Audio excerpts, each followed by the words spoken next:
Welcome to my channel. இன்றைக்கு 5வது நாள் ஓணப்பூக்கோலம். இது ஒரு மாறுபட்ட டிசைனு. ஒவ்வொரு நாளும் ஒவ்வொரு டிசைனுங்க. முதல்ல ஒரு வட்டம், அதுக்கப்புறம் டிசைன் போட்டு, அதுக்கப்புறம் வெள்ளை கலர் பூ, அதுக்கப்புறம் மஞ்சள் கலர் செண்டு மல்லி, அதுக்கப்புறம் பார்த்திங்கன்னா ரோஸ் கலர் பூ, அதுக்கப்புறம் பச்சை கலரு, அதுக்கப்புறம் மறுபடியும் வெள்ளை கலரு, அதுக்கப்புறம் மறுபடியும் அரளி, லாஸ்ட்டில் ரோஸ் கலர் அரளி. அதாவது ஃபைனலாக போடும்போது தான் உங்களுக்கு நல்ல டிசைனாக வரும். ஓணப்பூக்கோலம் அதாவது 12 நாள் போடுவாங்க மொத்தத்தில்.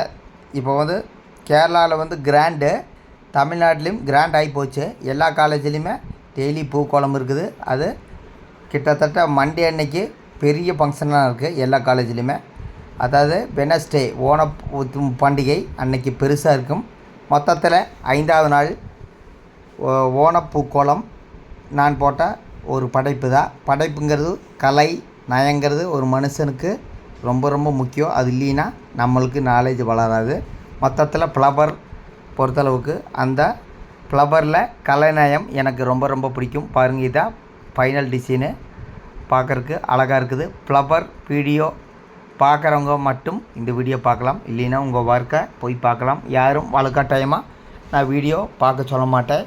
ஓணப்பூக்கோலம் 5வது நாளில் அற்புதமாக இருந்தது, அட்டகாசமாக இருந்ததுங்க. எனக்கு உங்களுக்கு எப்படின்ட்டு நீங்கள் பார்த்து ரசிக்கலாம். பிடிக்காதவர்கள் நீங்கள் போய் ஃப்ராடு பித்தலாட்டா கெட்ட வார்த்தை வச்சுட்டு இருப்பாங்க, அவங்க வீடியோ போய் பாருங்கள். ஓணப்பூக்கோலம் 5வது நாள் அற்புதமாக இருந்தது. 5 வகை பூக்களில் கொண்டு போடப்பட்ட ஓணப்பூக்கோலம் கிட்டத்தட்ட ஒரு 1.5 மணி நேரம் ஆகிப்போச்சு. ஓகே, அடுத்த வீடியோவில் சந்திக்கிறேன். நன்றி, வணக்கம்.